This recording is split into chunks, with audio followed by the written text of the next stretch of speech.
أعوذ بالله السميع العلي العظيم من الشيطان اللعين الرجيم. بسم الله الرحمن الرحيم. الحمد لله الذي هدانا لهذا وما كنا لنهتدي لولا أن هدانا الله. لقد جاءت رسل ربنا بالحق. الصلاة والسلام على صاحب الدين والإسلام والحل والحرام والركن والمقام والصلاة والصيام والسجود والقيام والشريعة والأحكام والحجة والبرهان والمحبة والعرفان والحق والبيان والكتاب والقرآن. سيدنا ونبينا وشفيعنا ومولانا ومولى الثقلين جد الحسن والحسين أبي القاسم محمد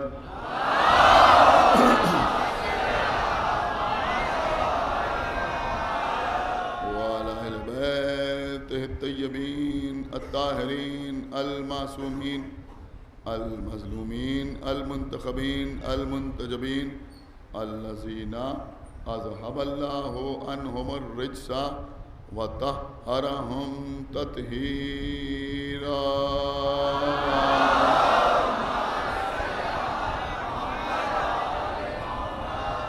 ولعنة الله على أعدائهم وقتلتهم وغاصبي حقوقهم ومنكري فضائلهم ومصائبهم أجمعين من الآن إلى يوم الدين. اللهم عذبهم عذابا يستغيث منه أهل النار. آمين رب العالمين.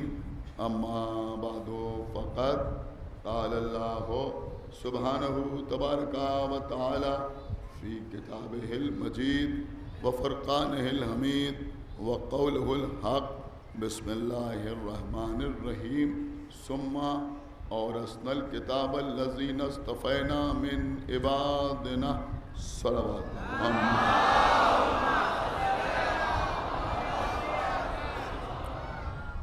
حضرات وارثان قرآن کے موضوع پر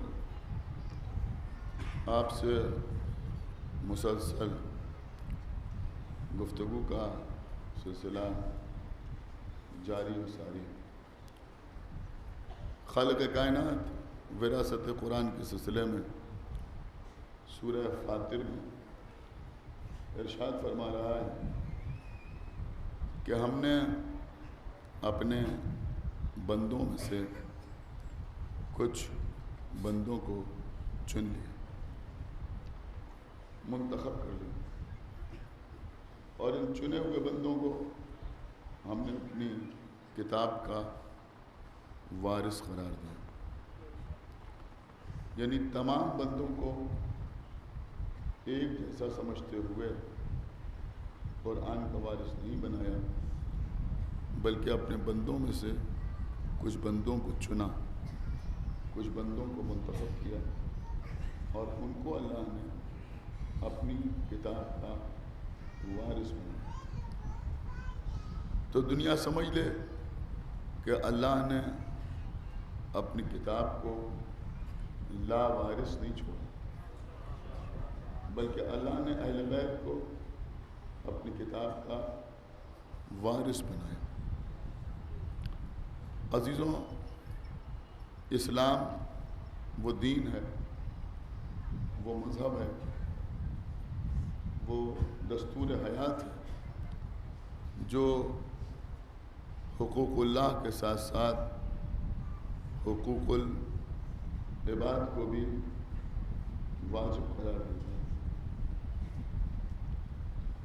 انسان پر یہ لازم و واجب قرار دیا گیا کہ جو حقوق اللہ کے بندے پہ ہیں وہ ان کو بھی ادا کرے اور ان حقوق سے بھی روگردانی نہ کرے کہ جو بندوں کے حقوق بندوں پر واجب قرار دیے ہیں۔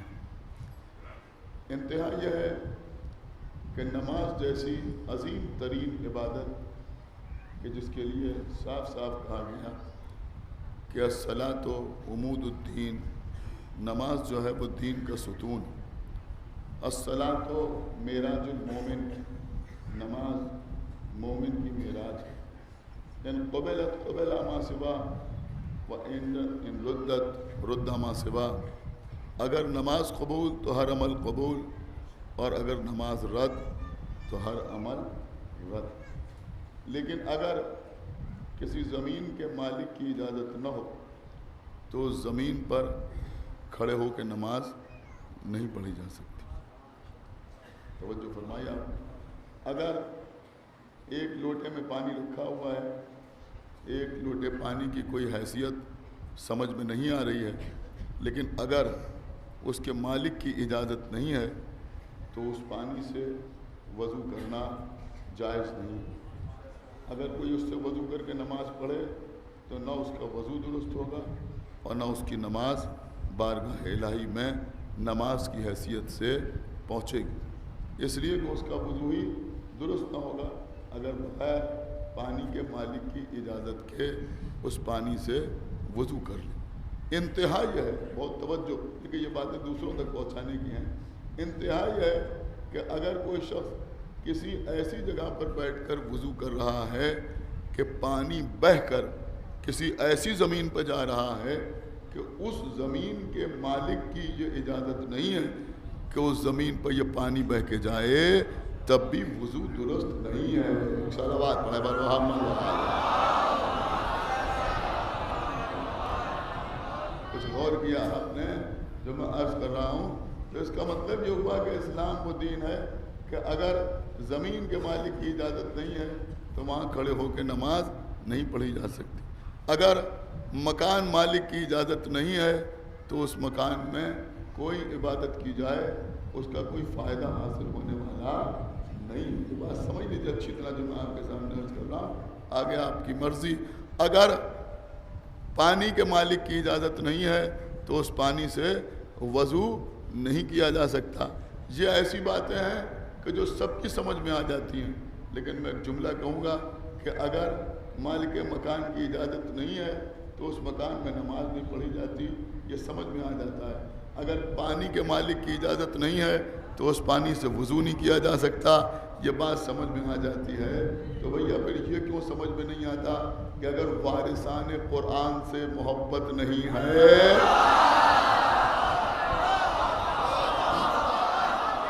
ایک صلوات پڑھیں بر محمد وآل محمد،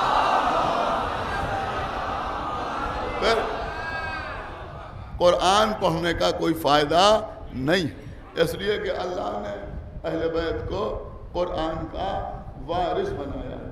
یہ وارثان قرآن ہے، سمجھ رہے ہیں؟ یہ وارثان قرآن ہے۔ تو اب وارثان قرآن کا مطلب کیا ہے کہ اب اس وراثت کو سنبھال کے رکھنے کی، اس وراثت کی حفاظت کی، اس وراثت کو سمجھانے کی ساری ذمہ داری اور سارے حقوق اہل بیت کے پاس ہیں۔ بہت توجہ آپ حضرات کی۔ اب اگر کوئی قرآن کو سمجھنا چاہتا ہے تو اہل بیت کے ذریعے سے سمجھے۔ دیکھیں میں پہلی محرم سے مسلسل بہت سی باتیں آپ کی خدمت میں عرض کر رہا ہوں، خاص طور سے میں نے تلاوت قرآن کے سلسلے میں بہت سی چیزیں آپ کی خدمت میں عرض کی کہ معصوم نے فرمایا کہ روزانہ کم سے کم قرآن کی 50 آیتوں کی تلاوت کیا کرو۔ صلوات پڑھیں بر محمد اور تمام چیزیں میں نے آپ کی خدمت میں عرض کی۔ اب اس وقت میں آپ کے سامنے عرض کروں گا کہ ہم پر یعنی شیعوں پر ایک الزام یہ لگتا ہے کہ شیعہ قرآن کو نہیں مانتے۔ ایک عجیب و غریب الزام ہے کہ ہم قرآن کو نہیں مانتے، ہم قرآن کو نہیں مانتے۔ حالانکہ میں ایک بات آپ کے سامنے عرض کروں کہ یہ بات آپ ہمیشہ اپنے ذہن میں رکھا کیجئے کہ کوئی بھی عمل کیجئے، کوئی بھی عمل کیجئے صرف اللہ اور محمد و آل محمد کی خوشنودی کے لیے کیجئے، کسی دوسرے کو مطمئن کرنے کے لیے نہ کیجئے۔ ایک صلوات پڑھے بل محمد و آل محمد. ایک صلوات اور پڑھے بل محمد و آل محمد. کسی دوسرے کو مطمئن کرنے کے لیے کوئی عمل انجام دینے کی ضرورت نہیں.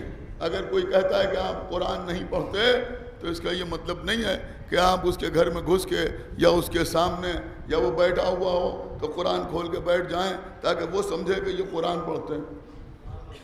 کیا سن رہے ہیں آپ؟ ایک صلوات پڑھے بل محمد و آل محمد. کسی کو دکھانے کے لیے کوئی کام انجام نہیں دینا. حالانکہ عزیزوں حقیقت یہ ہے کہ ہم سے زیادہ قرآن سے وابستہ کون ہوگا؟ آج کوئی اگر دیکھنا چاہتا ہے تو ہمارے گھروں میں چلا آئے. ہمارے گھروں میں عزاخانے سجے ہوئے ہیں. میں کیا عرض کر رہا ہوں؟ ہمارے گھروں میں عزاخانے سجے ہوئے ہیں. کوئی چھوٹا سا گھر ہو یا بڑا سا گھر ہو, کسی گھر میں چھوٹا سا عزاخانہ ہو یا بڑا سا عزاخانہ ہو, کیا سن رہے ہیں آپ؟ اس وقت تک عزاخانہ مکمل ہی نہیں ہوتا جب تک تعزیے کے سامنے قرآن نہ رکھا. سنا یہاں پہ نہیں سنا؟ جب تک تعزیے کے سامنے قرآن نہ رکھا ہوا ہو.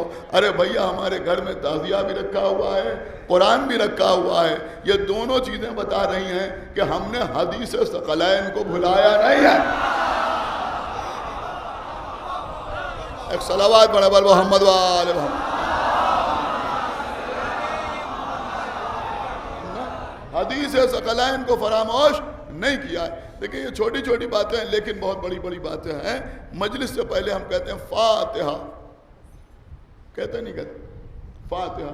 جب ہم فاتحہ کہتے ہیں تو آپ کیا کرتے ہیں کہ جب ہم فاتحہ کہتے ہیں تو آپ اپنے دونوں ہاتھ سورہ حمد پڑھنے کے بعد اپنے چہرے پر پھیر لیتے ہیں. میں اس سارے مجمع کو یہ بتانا چاہتا ہوں کہ شاید کچھ لوگوں کو اس بات کی غلط فہمی ہے کہ یہ مجلس سے پہلے جو فاتحہ کہا جاتا ہے تو یہ سورہ حمد پڑھ کر یا کچھ سورہ پڑھ کر امام حسین کو بخشا کیا جاتا ہے. ارے بھیا ہم کیا اور ہماری حیثیت کیا؟ ایک صلوات پڑھے بل محمد و آل محمد. ہم کیا اور ہماری حیثیت کیا کہ ہم امام حسین کو قرآن پڑھ کے بخشیں. حالانکہ الحمدللہ ہم لوگ ایصال ثواب پہ قائل ہیں اور ہم یہ مانتے ہیں کہ ایصال ثواب ہوتا ہے. اور توجہ آپ حضرات کی, ایصال ثواب ہوتا ہے. دیکھیں ایصال ثواب پر بھی بولنا اس دور میں نہایت ضروری ہو گیا. ایک صلوات پڑھے بل محمد و آل محمد. کیونکہ لوگ عجیب عجیب قسم کی حرکتیں کرتے ہوئے نظر آ رہے ہیں, لہذا سمجھانا ضروری ہے کہ حقیقت میں ایصال ثواب کا مطلب کیا ہوتا ہے. آپ سنتے ہیں ایصال ثواب, ایصال ثواب, ایصال ثواب. دیکھیں عزیزوں ایصال ثواب کا کانسیپٹ یہ ہے, پوری توجہ آپ حضرات. ایک چیز ہے ایمان, ایک چیز ہے عمل صالح, ایک چیز ہے عقیدہ, ایک چیز ہے عبادت. بہت توجہ آپ حضرات کی. جب انسان کی آنکھ بند ہو جاتی ہے تو ایمان اور عقائد کا اکاؤنٹ کلوز ہو جاتا ہے. سمجھ رہے ہیں آپ؟ اگر کوئی شخص اس دنیا سے گزر گیا لیکن اللہ کی وحدانیت پر یقین نہیں تھا تو اب مر گیا. اب جتنا بھی مال خرچ کر دیا جائے, جتنا بھی پیسہ خرچ کر دیا جائے, اس کو عقیدہ توحید ایصال نہیں کیا جا سکتا. کیا سن رہے ہیں آپ؟ غور کر رہے ہیں یا نہیں غور کر رہے ہیں؟ اس کو عقیدہ توحید ایصال نہیں کیا جا سکتا. نبوت پر یقین نہیں تھا تو اب مرنے کے بعد یہ عقیدہ اس تک نہیں پہنچایا جا سکتا. ولایت کا ماننے والا نہیں تھا تو جہنم میں جائے گا. اب اس کا بیٹا کتنی ہی کوشش کیوں نہ کر ڈالے لیکن اسے جنت پہ نہیں بھیج سکتا. عقائد کا معاملہ تمام ہو جاتا ہے. لیکن جہاں تک اعمال کا تعلق ہے تو مرنے کے بعد بہت توجہ, ایصال ثواب کیا جا سکتا ہے, اعمال اس تک پہنچائے جا سکتے ہیں. اس نے نمازیں پڑھی تھی لیکن کچھ نمازیں قضا تھی. اب بیٹے کو اوپر لازم ہے, یہ بات سمجھیے, بیٹے کو اوپر لازم ہے اگر کسی کا باپ مر جائے تو خالی اس بات پہ جھگڑے میں نہ مصروف ہو جائیے کہ ان کو کتنا حصہ ملے اور ان کو کتنا حصہ ملے اور ان کو کتنا حصہ ملے. پہلے یہ دیکھیے یہ بات گھر والے جانتے ہیں, کوئی دوسرا بتانے والا نہیں ہے. کوئی مجلس پڑھنے آئے گا تو وہ تو یہی پڑھے گا مجلس میں کہ بڑے مومن تھے, بڑے نمازی تھے, بڑے پرہیزگار تھے, بڑے روزہ دار تھے. لیکن یہ بیٹا جانتا ہے کتنی نمازیں قضا ہے. یہ تو اولاد جانتی ہے کہ کتنے روزے چھوڑے تھے، لہذا اگر وہ مال چھوڑ کے گیا ہے تو بہتر یہ ہے کہ اسی مال سے پہلے اس کے واجبات کی ادائیگی کی جائے. سمجھ رہے ہیں آپ؟ اس کے واجبات کی ادائیگی کی جائے اور اس کے بعد تقسیم کے اوپر غور کیا جائے کہ مال اس کا تقسیم ہو تو کیسے ہو. اور اگر نہیں بھی چھوڑ کے گیا ہے تب بھی اولاد کے اوپر لازم ہے کہ وہ اپنے باپ کے واجبات کو ادا کرے. میری بات سمجھ رہے ہیں آپ؟ اور ساتھ ساتھ ایصال ثواب کا سلسلہ جاری رکھے. ایصال ثواب کیسے ہوتا ہے کہ سورہ ہم پڑھا ہم نے اور اس کے بعد ایصال ثواب کیا کہ اس کا ثواب ہمارے والد کو پہنچے. ہم نے سورہ توحید کی تلاوت کی، ہم نے کہا اس کا ایصال ثواب ہمارے والد کے لیے ہو. کیا سن رہے ہیں؟ ہم نے قرآن پڑھا، اپنے باپ کو بخشا. اس کو کہتے ہیں ایصال ثواب. آپ غور کر رہے ہیں؟ اس کو کہتے ہیں ایصال ثواب. بہت توجہ آپ حضرات کی چاہتا ہوں. اس کا مطلب یہ ہوا کہ ہم اور آپ سب کے سب اعمال کے اجر کے ٹرانسفر کے قائل ہیں. اللہ جانے آپ کہیں پہنچ رہے ہیں یا نہیں پہنچ رہے ہیں. ہم اور آپ سب اعمال کے اجر کے نہیں غور کر رہے ہیں آپ ٹرانسفر کے قائل ہیں. ہم یہ سمجھتے ہیں کہ مرنے والے کو ثواب اجر ٹرانسفر کیا جا سکتا ہے. اس نے خود یہ عمل نہیں کیا تھا لیکن ہم نے قرآن پڑھ کے اسے بخش دیا تو اس قرآن کا ثواب اس تک پہنچ سکتا ہے. آپ ہمیں یہ بتائیے کہ جب ہمارے جیسے خاطی لوگ اپنے باپ کو، اپنے دادا کو، اپنے چاہنے والوں کو، اپنے کیے ہوئے عمل کو ٹرانسفر کر سکتے ہیں تو کیا روز قیامت آل محمد اپنے شیعوں کے حق میں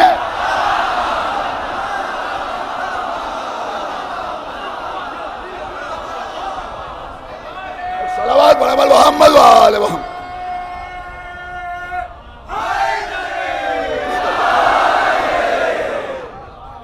ایک صلوات پڑھیں محمد وآل محمد.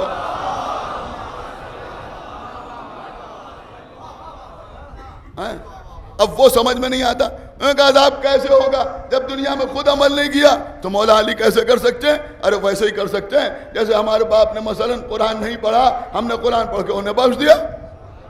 غور کریں آپ. تو جب ہم یہ کام کر سکتے ہیں تو وہ یہ کام کیوں نہیں کر سکتے؟ اب یہ الگ بات ہے کہ ہمارے پڑھنے کی حیثیت اور ہے. سمجھ رہے ہیں آپ؟ ہمارے پڑھنے کی حیثیت اور ہے. وہاں کچھ پڑھنے اڑنے کی بھی ضرورت نہیں ہے. اگر صرف ایک خندق کی ضربت کے اجر کا چھوٹا سا حصہ ایک صلوات پڑھیں محمد وآل محمد نہیں بک سکتا. تو میں عرض کر رہا تھا عزیزوں ایصال ثواب. ایصال ثواب دیکھیں محرم آنے سے پہلے یہ بڑا کرنٹ ٹاپک رہا ہے. ایک صلوات پڑھیں محمد وآل محمد. جب میں کوئی بات پڑھتا ہوں اور دیکھتا ہوں کہ سماج میں کسی معاملے میں اختلاف ہو رہا ہے تو کوئی فرد واحد میری نگاہ میں نہیں ہوتا کہ میں کسی کو بدتعاوض کر رہا ہوں یا کسی کا مذاق اڑا رہا ہوں اس لیے کہ یہ ممبر اس کے لیے نہیں بنا. ایک صلوات پڑھیں محمد وآل محمد. لیکن اگر کوئی اصول سامنے آئے تو اس کی وضاحت ضروری ہے. میری بات آپ سمجھ رہے ہیں؟ اس کی وضاحت ضروری ہے. اب ایک سوال اٹھا اور اٹھنا بھی چاہیے تھا کہ بھائی ایصال ثواب کسے ہو سکتا ہے کسے نہیں ہو سکتا؟ کس کے لیے قرآن خوانی ہو سکتی ہے کس کے لیے نہیں ہو سکتی ہے؟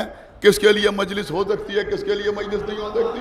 ایک صلوات پڑھیں محمد وآل محمد. ایک صلوات اور پڑھیں محمد وآل محمد. لیکن یہ سمجھ لیے میرا کسی آرٹی پارٹی سے الحمدللہ کوئی تعلق نہیں. الحمدللہ کوئی تعلق نہیں. کسی کو اچھا لگے یا برا لگے. لیکن میں ایک جملہ آپ کے سامنے کہوں گا ضرور. اس سے پہلے بھی بالکل بچپن میں ہم نے اس امام باڑے مجلسیں پڑھی ہیں لیکن 1995 سے مسلسل یہ مجلسیں پڑھ رہے ہیں. اس سے پہلے ہمارے بھائی پڑھتے تھے مولانا علی متقی زادی صاحب قبلہ. انہوں نے کئی سال پڑھی. 95 سے وہ باہر جانے لگے. 95 سے لے کے آج تک میں یہاں مجلسیں پڑھ رہا ہوں. اتنا بڑا مجمع میرے سامنے. اس میں اکثر لوگ ایسے ہیں کہ جو شاید اسی وقت سے شرکت کر رہے ہیں اور کچھ بچے بھی ہیں جو بعد میں آ کے شریک ہونے لگے. میں ان سب حضرات کو گواہ بنا کے ایک جملہ کہہ رہا ہوں کہ الحمدللہ اس ممبر سے میں نے اس امام باڑے کی تعمیر کے لیے چندہ تو مانگا لیکن میں نے کبھی ممبر سے کسی پارٹی کے لیے ووٹ نہیں مانگے.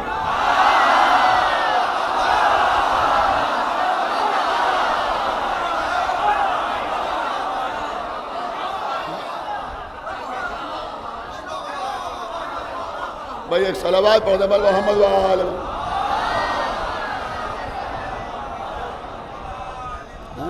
ایک صلوات اور پڑھے بل محمد وآل محمد.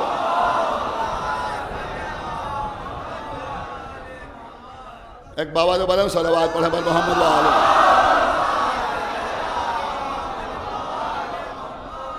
میرے کہنے کا مقصد یہ ہے کہ میری بات کو سیاسی پیرائے میں نہ دیکھا جائے.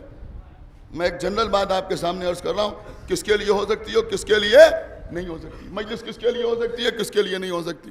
ایصال ثواب کس کے لیے ہو سکتا ہے اور کس کے لیے نہیں ہو سکتا. دیکھیں عزیزوں، ایصال ثواب کو آپ یوں سمجھیں کہ جیسے کسی کو خط بھیجنا. کیا سن رہے ہیں آپ؟ کسی کو خط بھیجنا. بہت توجہ آپ، جیسے کسی کو خط بھیجا جاتا ہے، لیٹر بھیجا جاتا ہے، کم ہو گیا ہے لیکن ابھی ماشاءاللہ اس کا رواج ہے، لوگ خطوط بھیجتے ہیں. سمجھ رہے ہیں آپ؟ کسی کو خط بھیجنا یا کسی کو کوئی چیز بھیجنا. جب آپ کسی کو کوئی خط بھیجتے ہیں تو اس پہ اس کا پتہ بھی لکھتے ہیں. میری بات سمجھیے، اس کا پتہ بھی لکھتے ہیں.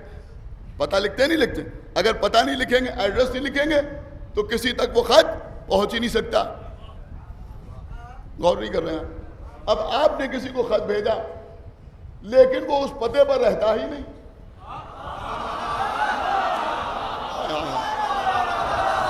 سنیں، ایک صلوات پڑھے بل محمد وآل محمد. سنیں، وہ بیچارہ اس پتے پر، اس ایڈریس پر رہتا ہی نہیں. دیکھیں اس سے آسان طریقے سے آپ کو کوئی اس مسئلے کو سمجھائے گا نہیں.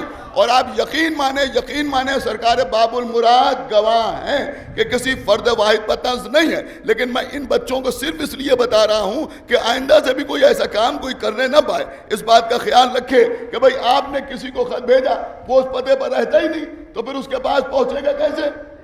تو آپ نے ایصال ثواب کیا. جس کو ایصال ثواب کیا اس کا بھی کوئی نہ کوئی ایڈریس ہونا چاہیے نا. سن رہے ہیں نہیں سن رہے؟ اس کا کوئی نہ کوئی ایڈریس ہونا چاہیے. دیکھیں آقا باقر کے امام باڑے سے پیغام پیش کر رہا ہوں، سارے لوگ سنیں، بزرگ بھی سنیں، جوان بھی سنیں، بچے بھی سنیں، مرد بھی سنیں. سمجھ رہے ہیں؟ خواتین بھی سنیں، علماء بیٹھے ہوں تو وہ بھی سنیں، شعراء بیٹھے ہوں تو وہ بھی سنیں، مرثیہ خان حضرات بیٹھے ہوں تو وہ بھی سنیں، کسی سیاسی پارٹی کے وفادار حضرات بیٹھے ہوں تو وہ بھی سنیں. سب سنیں، سب سنیں. آج یہ حکومت ہے، کل کوئی اور حکومت آ جائے. کیا سن رہے ہیں آپ؟ آج یہاں کوئی مرائے، کل وہاں کوئی مر جائے. لہذا سب سن لیں. میں اصول بیان کر رہا ہوں، کسی خاص شخصیت پر طنز نہیں کر رہا ہوں. سنیے عزیزوں، ایصال ثواب کے لیے ایڈریس کی ضرورت ہے، پتے کی ضرورت ہے. ایصال ثواب کا جو ایڈریس ہے وہ 3 لائن کا ہے. سنیے قبلہ، ایصال ثواب کا جو ایڈریس ہے وہ 3 لائن کا ہے. وہ 3 لائنیں کیا ہیں؟ لا الہ الا اللہ محمد الرسول اللہ علی اللہ.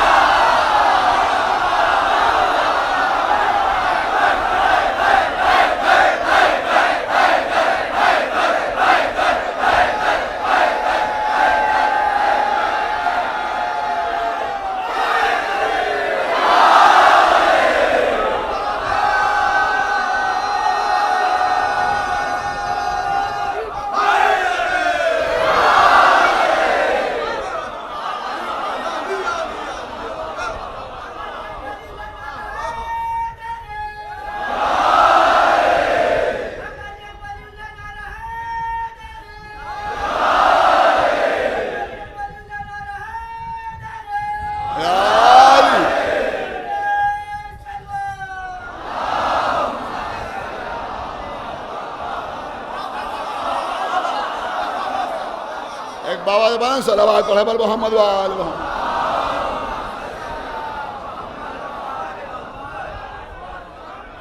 میں بہت کچھ آپ کے سامنے عرض کر گیا. سمجھنا نہ سمجھنا سب آپ کا کام. 3 لائن کا ایڈریس ہے، 3 لائن کا. لا الہ الا اللہ محمد رسول اللہ علی ولی اللہ. اگر ایک بھی لائن مس ہے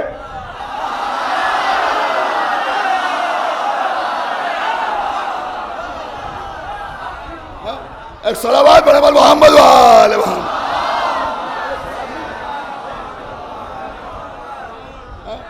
ایک صلوات پڑھے بل محمد وآل محمد.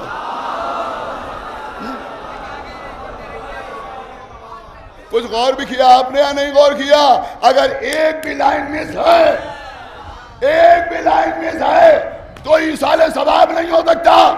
میرے بچے میرے سامنے بیٹھے ہوئے ہیں، بہت قیمتی بات کا آپ کے حوالے کر رہا، کتاب کا نام ہے تحفہ اثنا عشریہ، لکھنے والے محدث دہلوی، انہوں نے اپنی کتاب میں صاف صاف لکھا کہ کوئی مسلمان ان لوگوں کے لیے کس کے لیے سن رہے آپ؟ ان لوگوں کے لیے فاتحہ و درود کا قائل نہیں ہے۔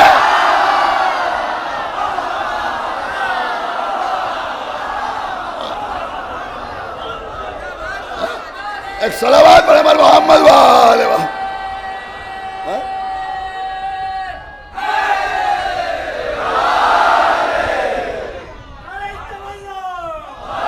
ایک صلوات پڑھے بر محمد وآلہ محمد۔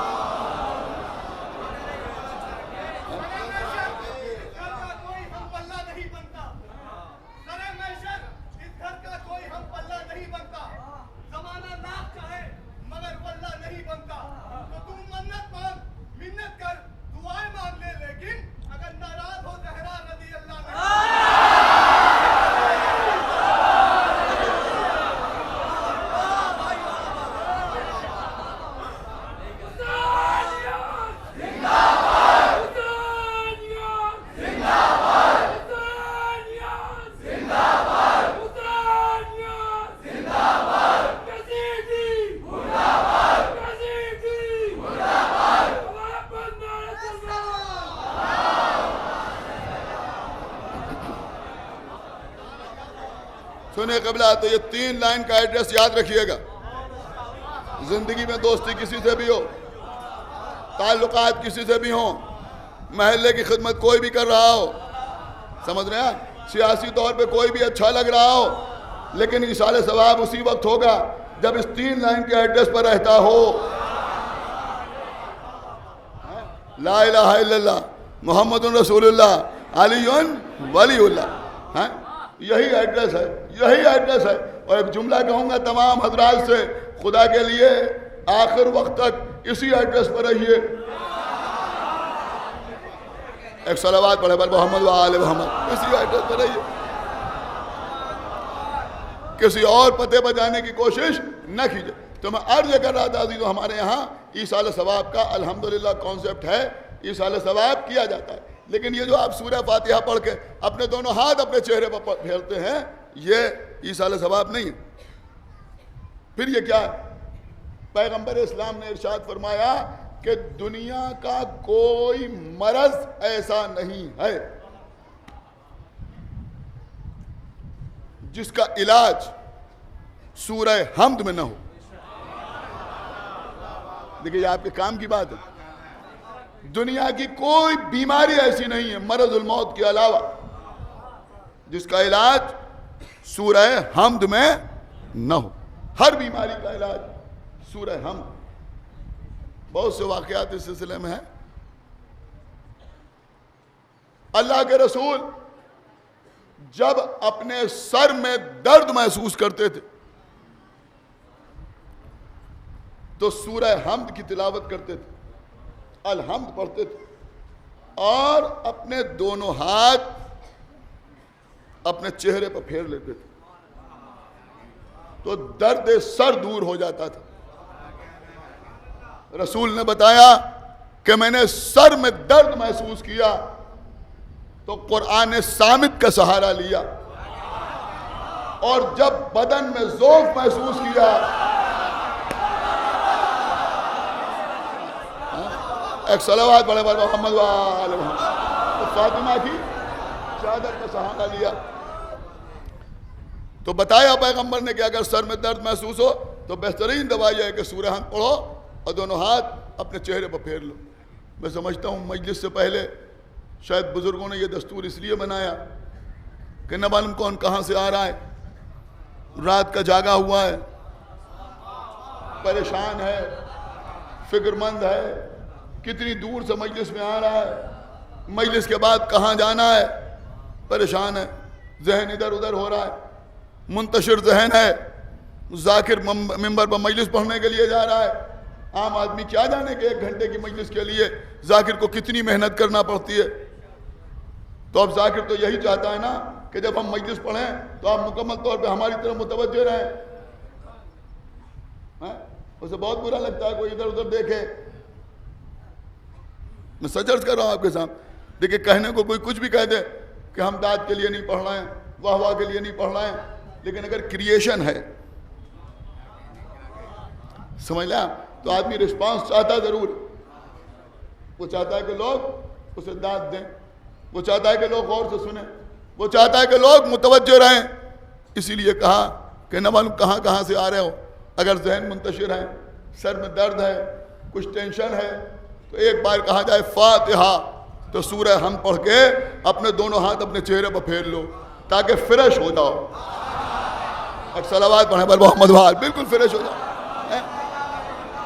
فضائل اہل بیت سننے کے لیے بس قبل مجلس تمام ہو رہی ہے. تو سورہ ہم کیا ہے کہ سورہ ہم کی شان یہ ہے کہ سورہ ہم ہر مرض کا علاج سورہ ہم میں, ہر بیماری کا علاج سورہ ہم میں ہے. ہم نے ایک روایت دیکھی کہ پیغمبر اسلام سفر پہ ہیں, ایک جگہ پر قیام فرمایا پیغمبر نے, سامنے ایک بستی تھی, وہاں سے کچھ لوگ دوڑے ہوئے آئے اور آنے کے بعد پیغمبر سے کہا کہ ہمارے یہاں ایک بچے کو سانپ نے کاٹ کھایا ہے, سانپ نے کاٹ کھایا ہے. اگر آپ کے قافلے میں کوئی شخص سانپ کا زہر اتارنے کا فن جانتا ہو تو اسے ہمارے ساتھ بھیج دیجیے.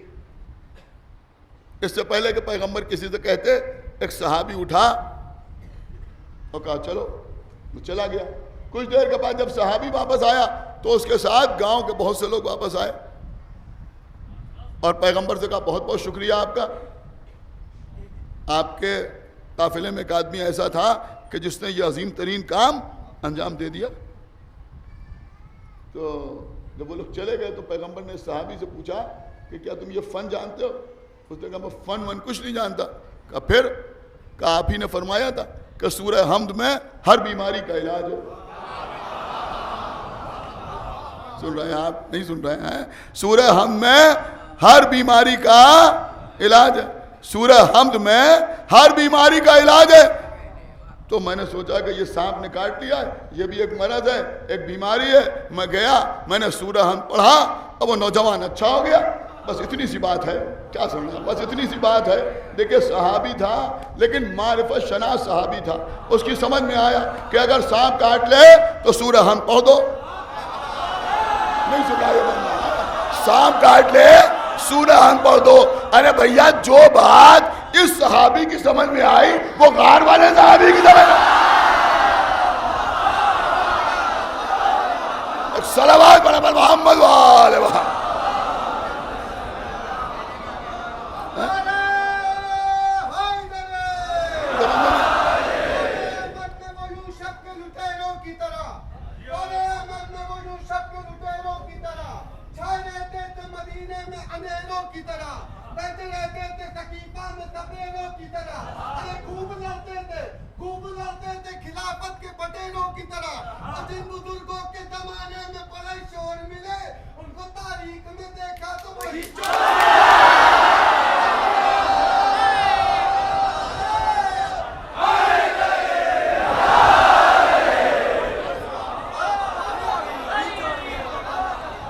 ایک صلوات اور پڑھتے پر محمد وآلہ محمد. بس قبلہ آج مجھے مسائب پڑھنا ہے. باب فضائل میں آخری بات, پوری توجہ آپ حضرات کی چاہتا ہوں. تو سورہ ہم کو کیا کہتے ہیں؟ کہ سورہ ہم کو کہتے ہیں فاتحہ. سورہ ہم کا نام فاتحہ, اور کہنا ہے فاتحہ بھی سورہ ہم کا نام. فاتحہ اس کا کیوں نام ہے؟ کہ فاتحہ کا مطلب ہوتا ہے افتتاح. فاتحہ کا مطلب ہوتا ہے افتتاح, اناگریشن, ادگھاٹن, شروعات, آغاز. چونکہ ہمارے گھر میں جو قرآن رکھا ہوا ہے اس کا آغاز سورہ ہم سے ہوتا ہے. دیکھیں انشاءاللہ ایک دن جمع قرآن پر بھی آپ سے گفتگو ہوگی. پوری توجہ آپ حضرات کی چاہتا ہوں. تو کیونکہ اس قرآن کا پہلا سورہ سورہ حمد ہے, لہذا اس سورہ کو فاتحہ کہا جاتا ہے. محدث دہلوی نے اپنی کتاب میں لکھا, تحفہ اثنا شریعہ میں لکھا کہ جس طرح سے سورہ حمد قرآن کا فاتحہ ہے، ایسے ہی مولا علی ولایت کے فاتح کا نام ہے۔ نہیں غور کیا آپ نے؟ یعنی علی فاتح ولایت کا نام ہے، جیسے یہ فاتحۃ الکتاب ہے ایسے ہی علی فاتح ولایت ہیں۔ آپ غور نہیں کر رہے، علی کون ہے؟ کہ علی فاتح ولایت ہیں۔ اب کوئی ہمیں بتائے کہ بھائی قرآن کا سورہ حمد فاتحہ ہے، علی ولایت کے فاتحہ ہیں، کیا سن رہے ہیں آپ؟ علی ولایت کے فاتحہ ہیں، تو بھیا جو فاتحۃ الکتاب ہے وہ کتاب میں سب سے پہلے ہے یا نہیں ہے؟ تو جو فاتح ولایت ہے سب سے پہلے اس کا نام لوگے یا نہیں لوگے؟ اب پریشان ہے میں کہ صاحب آپ یا علی مدد کہتے ہیں، یہ ہماری سمجھ میں نہیں آتا۔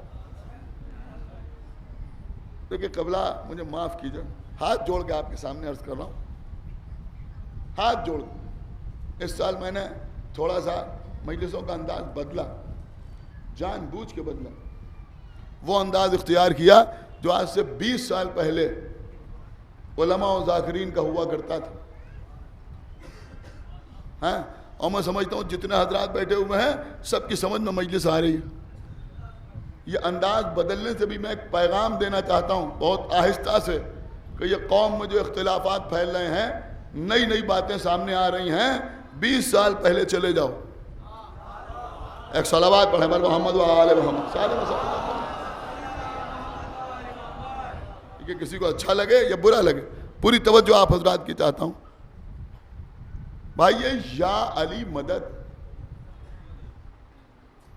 پہلے دوسرے جڑتے تھے اس سے،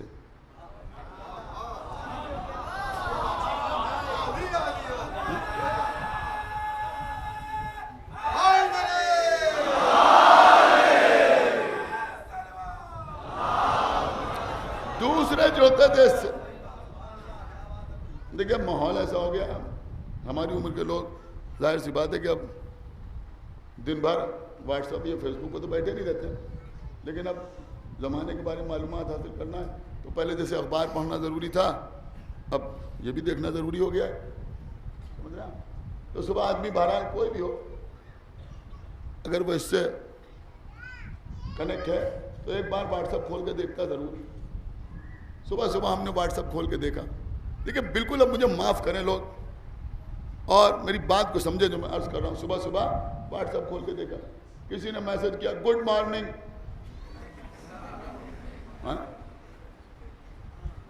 آپ مجھے بتائیے بھائی، دل پہ ہاتھ رکھ کے بتائیے، میسج آیا صبح صبح گڈ مارننگ، موڈ خراب ہوا؟ نہیں نہیں۔ شیعہ نے کیا، موڈ خراب ہوا؟ نہیں۔ ایک صاحب نے صبح صبح ہمیں واٹس ایپ کیا سپر بھات، موڈ خراب ہوا؟ نہیں۔ غور نہیں کر رہے آپ میں کیا عرض کر رہا ہوں؟ موڈ خراب ہوا؟ نہیں۔ ایک کسی بچے کا ہمارے پاس میسج آیا آداب بھی سنبھائی، موڈ خراب ہوا؟ نہیں۔ آپ مجھے بتائیے یہ کون سا مزاج آپ کا بن گیا ہے؟ کوئی آپ سے گڈ مارننگ کہے موڈ خراب نہیں ہوتا، کوئی سپر بھات کہے موڈ خراب نہیں ہوتا، کوئی آداب کرے موڈ خراب نہیں ہوتا، کوئی کہے یا علی مدد۔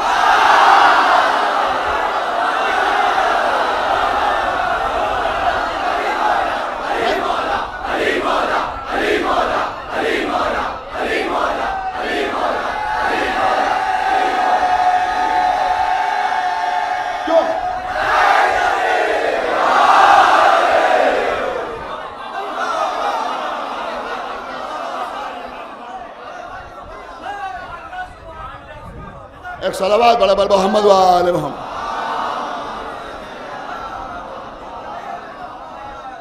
کیا علی کا نام اختلاف پیدا کرنے کے لیے؟ لعنت ہو اس کے شخص پر کہ جو علی کا نام سن کے چڑ جائے، جو علی کا نام سن کے جڑ جائے۔ ایک جملہ آپ کے سامنے عرض کر رہا ہوں، ارے بھیا یہ تو وہ نام ہے جو سب کو لینا پڑا۔ سلمان نے بھی کہا یا علی، ابو ذر نے بھی کہا یا علی، مقداد نے بھی کہا یا علی، عمار نے بھی کہا یا علی۔ اور خالی انہوں نے نہیں کہا بلکہ دوسروں کو بھی کہنا پڑا.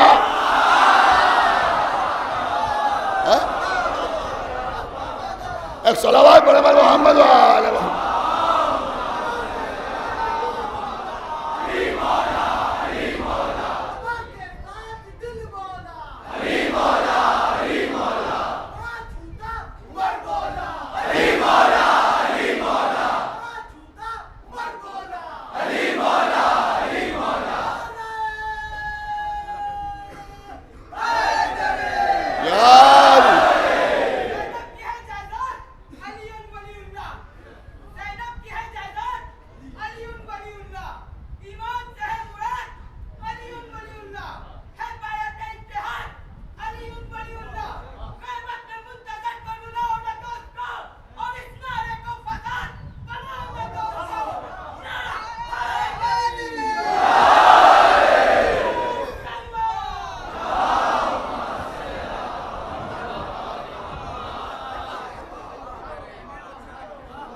لندن میں رہتے تھے عاشور کاظمی،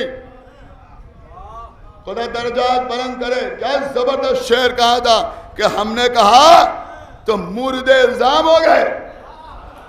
ہم نے کہا تو مورد الزام ہو گئے. خیبر میں خود نبی نے کہا یا علی.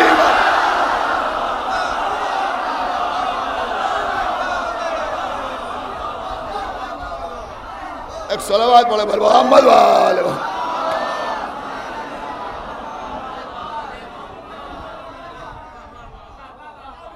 ایک صلوات اور پڑھ دے بھائی محمد و آل محمد.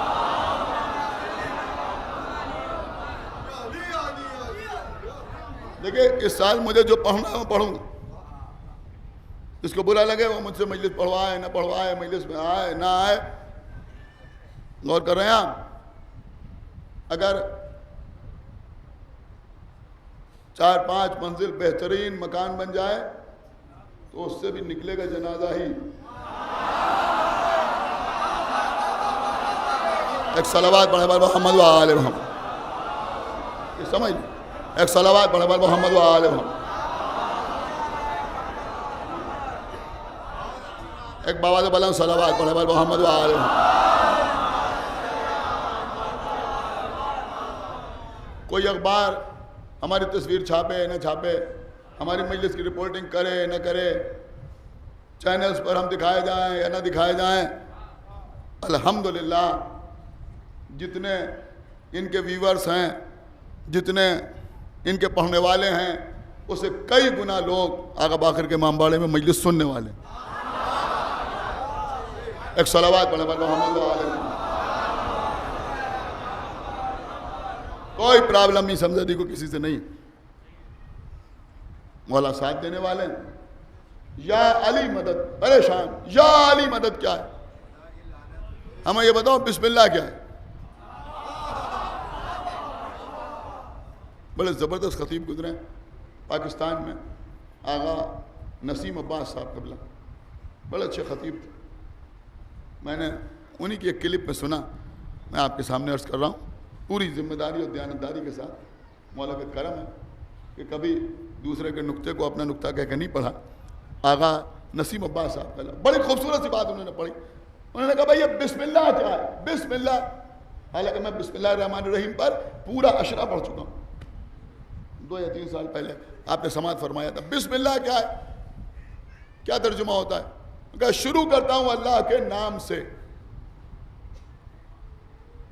کہیں بھی شروع کرتا ہوں، کوئی ایک لفظ اس میں ایسا نہیں ہے جس کا ترجمہ ہو شروع کرتا ہوں، کہیں نہیں. پھر اس کا ترجمہ کیا ہوگا؟ بسم اللہ. تو یہ بے جو آیا ہے اسم سے پہلے، اسم کا مطلب ہے نام. بسم اللہ، اللہ کے نام سے شروع کرتا ہوں، یہ کہیں نہیں. تو پھر یہ بے کیا ہے؟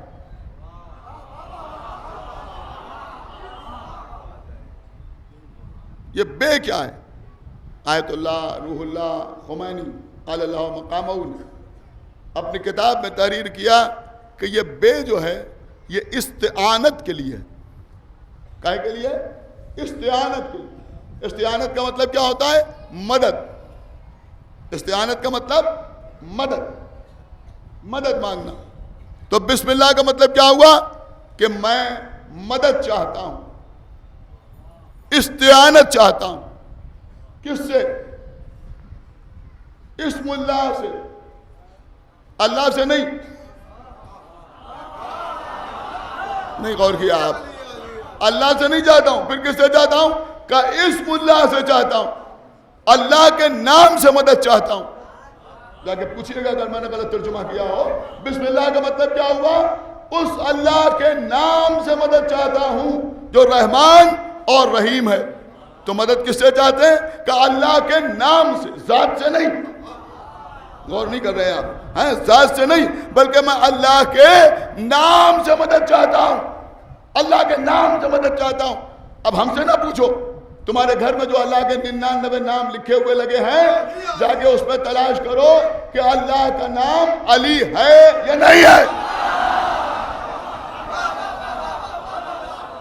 کچھ غور نہیں کیا آپ نے؟ اللہ کا نام علی ہے یا نہیں ہے؟ اس کا مطلب یہ ہوا کہ علی ہے اللہ کا نام. بسم اللہ کیا ہے؟ کہ میں مدد چاہتا ہوں اللہ کے نام سے, میں مدد چاہتا ہوں اللہ کے نام سے. علی اللہ کا نام ہے. کیا سننا ہے؟ علی اللہ کا نام ہے. تو کیا میں یہ نہیں کہہ سکتا کہ بسم اللہ کا ترجمہ ہے یا علی مدد؟ صلوات بر محمد و آل محمد.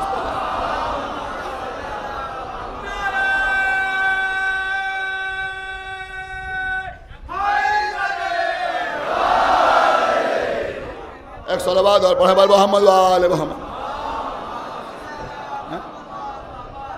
پریشان ہوئے جاتے ہیں لوگ مولا علی کے نام سے, پریشان. علی ان ولی اللہ کسی نے کہا تو پریشان, یا علی مدد کسی نے کہا تو پریشان. کل شب میں انتقال ہو گیا, خداوند عالم درجات عالی کرے, بزرگ شاعر جناب کمال لکھنوی صاحب قبلہ, کیا غضب کے 2 مصرے فرمائے. دیکھیں اسے کہتے ہیں لکھنؤ. پھر کہہ رہا ہوں, یہ ہے زبان. جناب کمال لکھنوی صاحب فرماتے ہیں کہ حسب نسب کی قید ہے.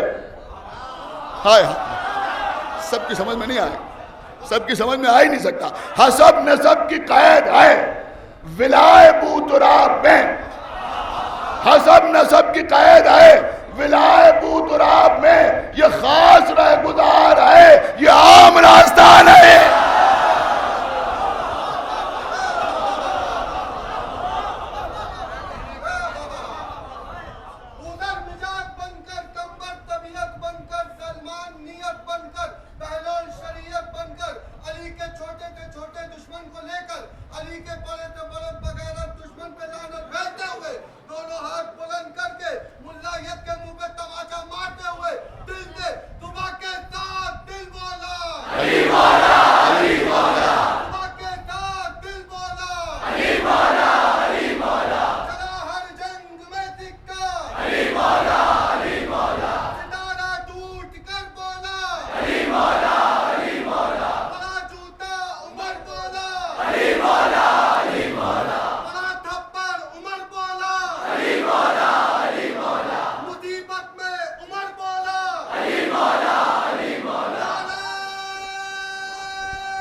بس قبلہ یہی ہماری پہچان کہ علی کا نام آئے تو ہونٹوں پر تبسم آ جائے, نام حسین آئے تو آنکھوں میں آنسو آ جائے.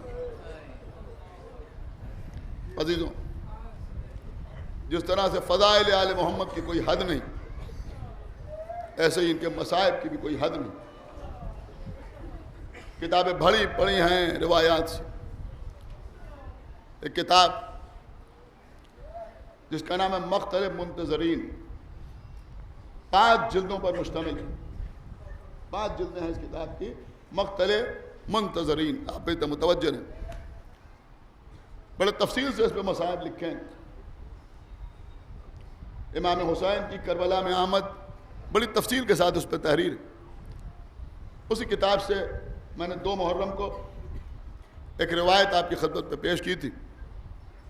بڑا گریہ ہوا, لوگ روئے. میں انسان ہوں، انسان خطاؤں کا پتلا ہوتا ہے. غور کیا آپ نے؟ میں گھما پھرا کے بات نہیں کرنا چاہتا، بالکل صاف صاف آپ کے سامنے عرض کر رہا ہوں. دیکھیے عزیزوں، خطا کرنا اور ہوتا ہے اور خطا کر کے اس پر اکڑ جانا اور ہوتا ہے. کیا سمجھ؟ بہرحال ایک جملہ میری زبان سے بالکل غلط نکل گیا کہ آقا حسین نے فرمایا کہ ابھی 8 دن باقی. بے شک یہ آقا حسین نے فرمایا کہ ابھی 8 دن باقی، لیکن کام کا انتظام ہے. یہ جملہ شاید میری زبان سے غلط نکل گیا، اور میں اس کے لیے سرکار باب المراد کی بارگاہ میں معذرت کا طلبگار ہوں. آپ سے بھی معافی چاہتا ہوں، اور میں چاہتا ہوں کہ حر کی خطا کو معاف کرنے والا میرا کریم آقا مجھے معاف فرمائے. میں نے یہ نہیں مناسب سمجھا کہ اس سلسلے میں اپنی کوئی کلپ بنا کر واٹس ایپ پر یا فیس بک پر چلا دوں. معذرت کی، میں نے کہا کہ جس مجمع میں جس ممبر سے غلطی ہوئی ہے اسی سے اس بات کی معذرت کر لی جائے. بس ایسی پوری توجہ آپ حضرات.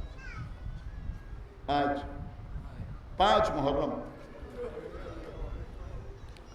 ہر سال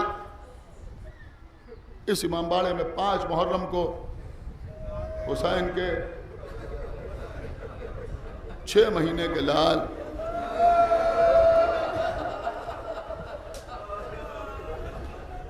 علی اصغر کے مصائب پڑھے جاتے.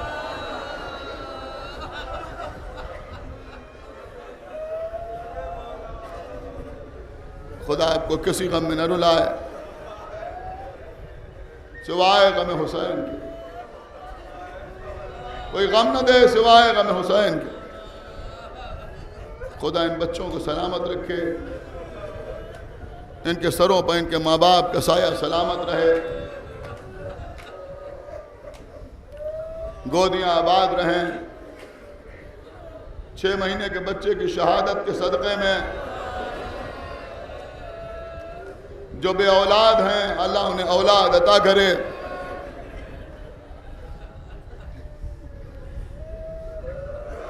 حل من ناصر ینصرنا، کوئی ہے تم میں سے ایسا جو آج میری نصرت کرے؟ ایسا جو میری نصرت کرے. آقا حسین کی آواز عباس کی شہادت کے بعد،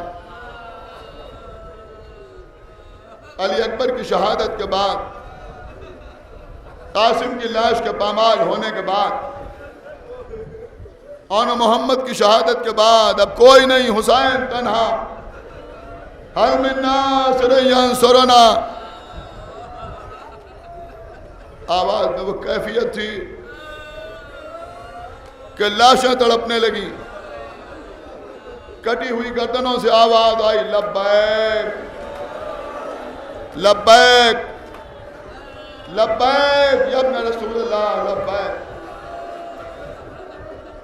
فرمایا تم اپنی حالت پہ رہو. خیمے سے رونے کی آواز آئی، گھوڑا دوڑا کر در خیمہ پہ آئے، آگے آواز دی کہ یہ ابھی بیویاں گھریا کیوں کر رہی؟ زینب خیمے کے دروازے پہ آئیں، بھیا حسین آپ کی آواز استغاثہ سن کر علی اصغر نے اپنے کو گہوارے سے گرا دیا.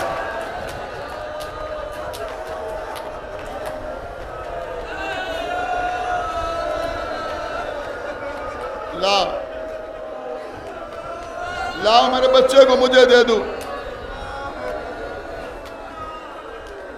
بس عزیزوں 10 منٹ کے اندر مجلس تمام ہو رہی. لاؤ میرے بچے کو مجھے دے دو. میں جاتا ہوں اشقیہ سے پانی مانگتا ہوں، ہو سکتا ہے کسی کو رحم آ جائے جو بچے کو پانی پلا دے. بچے کو ہاتھوں پہ لیا، ابا کا سایہ کیا. اشقیہ سمجھے کہ حسین قرآن لا رہے ہیں. بلندی پہ آئے، ابا کا دامن ہٹایا. لوگوں نے دیکھا چاند جیسا بچہ، چہرہ کملایا ہوا.